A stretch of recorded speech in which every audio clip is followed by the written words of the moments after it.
I bought a 1947 David Bradley Ben-Hur trailer. Hauled it home from Wisconsin, had it sandblasted, had it painted, and now I'm gonna bolt some wheels on it.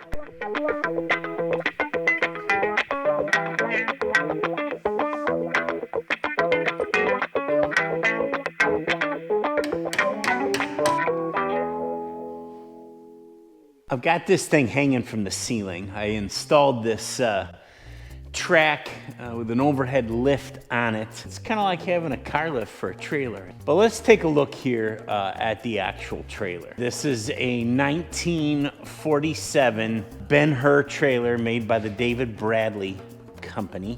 They were built for World War II military trailers, and I wound up taking it to a buddy's body shop, Ken, KB Collision, shout out. He did a great job, but bedliner material. We got it to match my Jeep Frankenstein. Today, or this weekend, my big goal would be to get the springs under it, which is pretty well done. We'll bolt the axle in there, get the hubs on, maybe the wheels, and if the coupler shows up and the jack, we can set this thing down on its own feet.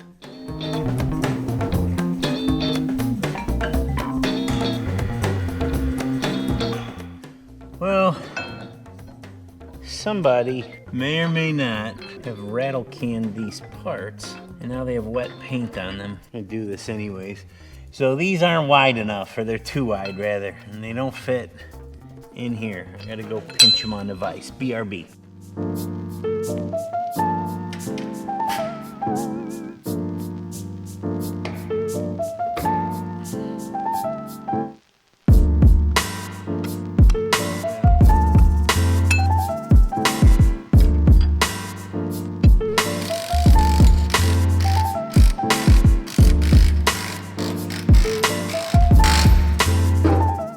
That's not going anywhere. All right, so we gotta cut this tape off these spindles. Put on my nerd light.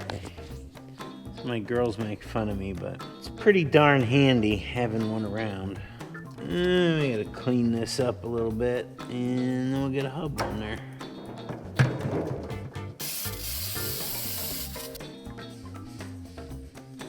It's important, and I've learned this the hard way, especially after getting something back from the sandblaster, that you wash all the sand off, anything that's gonna move.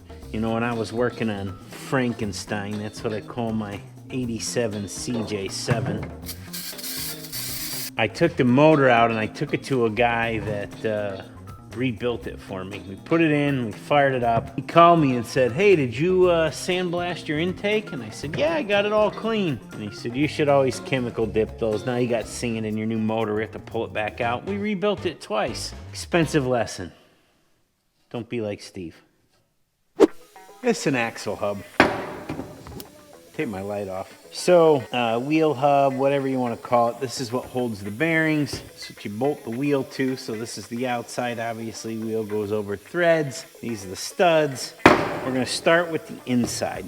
And because this spins and spins and spins, and this is from 1947 and still in pretty good shape, it's because it has a race. So this is called a bearing race. It seats inside the hub. Then it gets the inner bearing because we're on the inside. I'll have to pack this. Oh, that's another race. Hold on, hold on. I got lots of extra parts. I think I just ordered extra stuff on accident.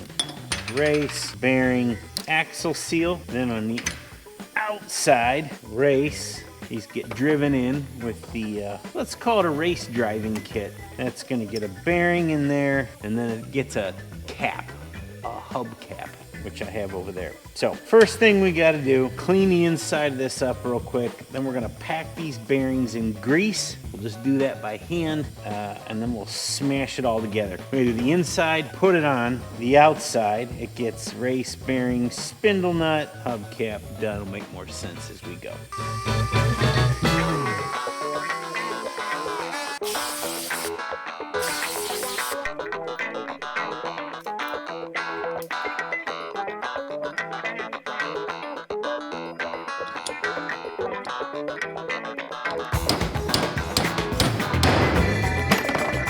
So we're gonna put these on. You guys are gonna have to sit there and watch, because once I get started, I can't really turn the camera on and off till we're done. But if you've never packed a bearing before, it is not difficult. So what you want, a good amount of lube in your hand like that. And you're just going to start to work it.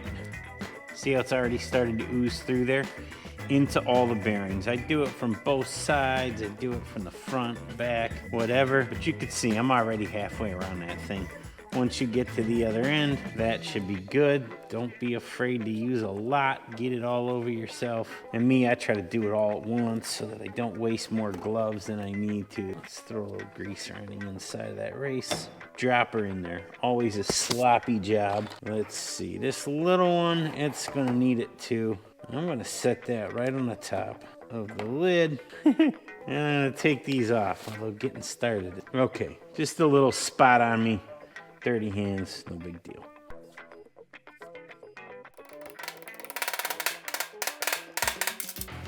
Okay, that ought to hold some grease in there, I think.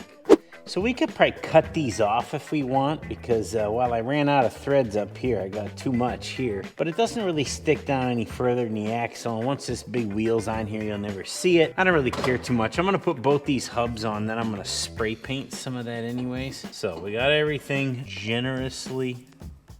Well, look at that, like a glove.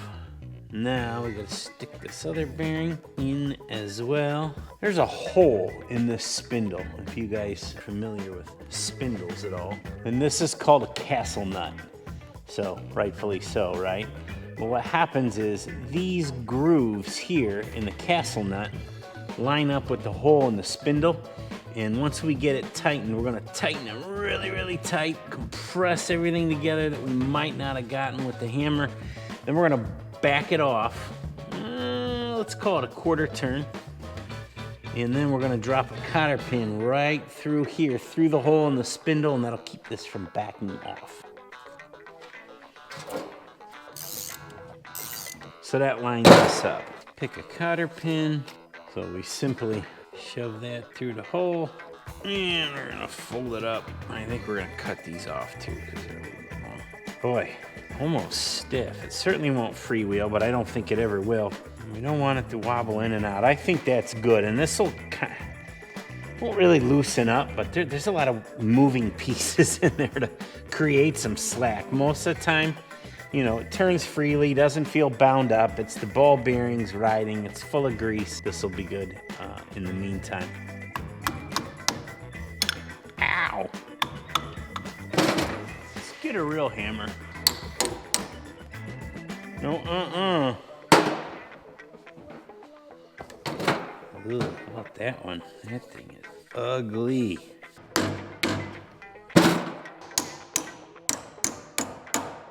Perfect. Little rattle can when all that parts washer fluid dries. Should be good as new.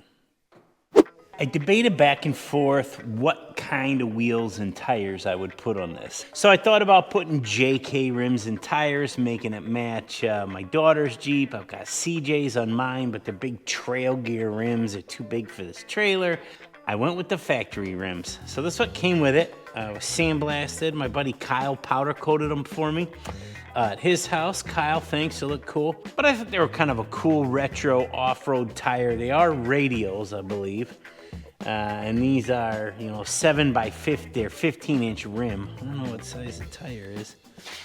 Power King 10S 101L. I don't know, it's not a 15-inch tire. Let's call them 30s.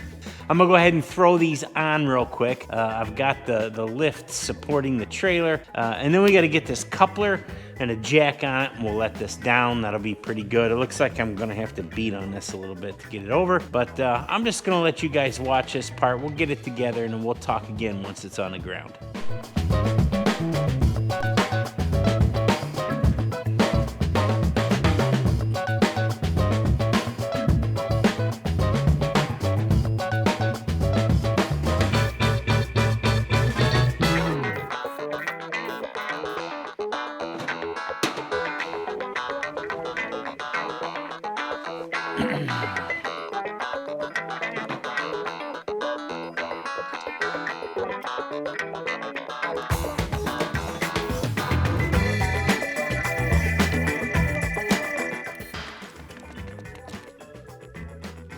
That's why I wait till you're done to touch up the paint.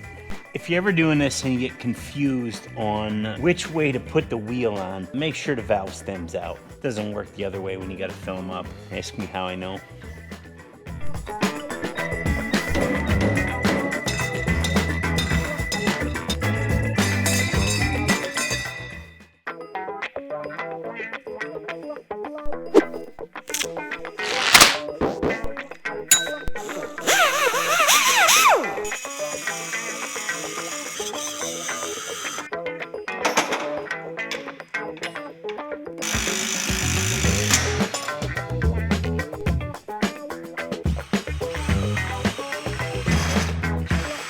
So I wanted to show you guys this coupler here. This is just a Kurt coupler. I was having a hard time getting this over here. It's thicker with the spray-on bed liner, and it was also bent out. So I cut the angles off, beat it back in a little bit, and then use this bolt to suck it down together. I think we're in pretty good place. But what I wanted to show you that's pretty cool on these, most of these couplers, if you haven't already picked up on it, have like a latch. You know, when you put a coupler onto a ball, obviously this just nests on top, and then the part that you cam down when you lock it, whatever the method is, there's a number of different ones. I've never seen one like this till now.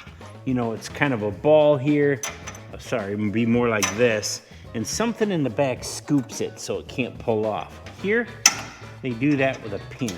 So if you look here, this pin slides through the hole, and it's coming on the underside of the ball, and it'll keep it from pulling out. I'm guessing they've probably tested it before. Kurt's a pretty big brand. They make a lot of trailer stuff. All right, let's get this tightened up.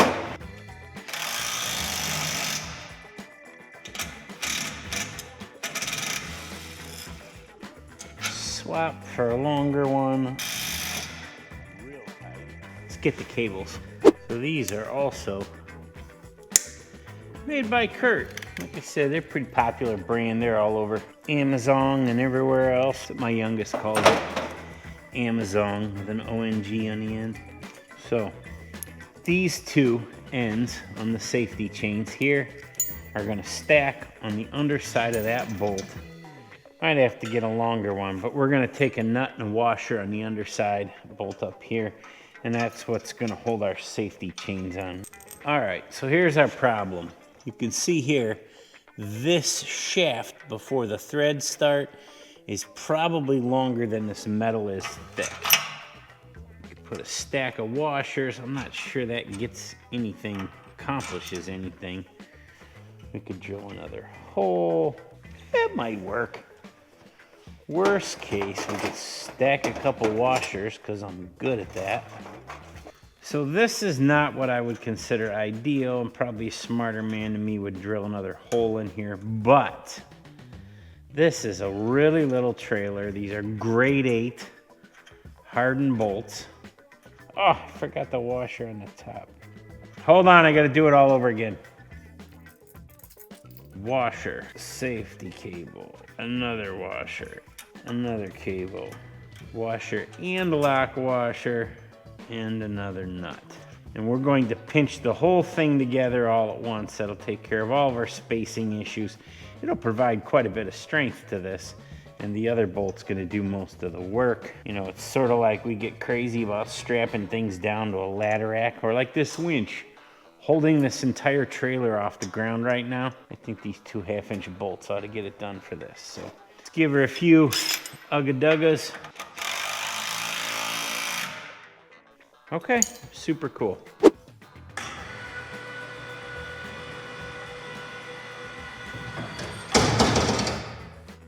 Oh man, look at this. I'm super pumped. This thing is really cool. It's probably cooler than I thought. I wasn't sure how these wheels, they're a lot bigger than the ones that were on there, how they'd fit. Man, this is awesome. So my trailer jack didn't show up when it was supposed to. That'll be the next time. We'll get a tailgate put on this thing. I got a mat to go inside it. Some tailgate cables, I don't know, tie downs, latch. We're gonna make some sideboards, all the lights. Then we can start outfitting this sucker. So thanks for watching, guys. I appreciate it so much. And we'll see you on the next one. Bye. Washer. Oh. I don't have enough hands. My hands are too fat. Very little going for me right now. Okay.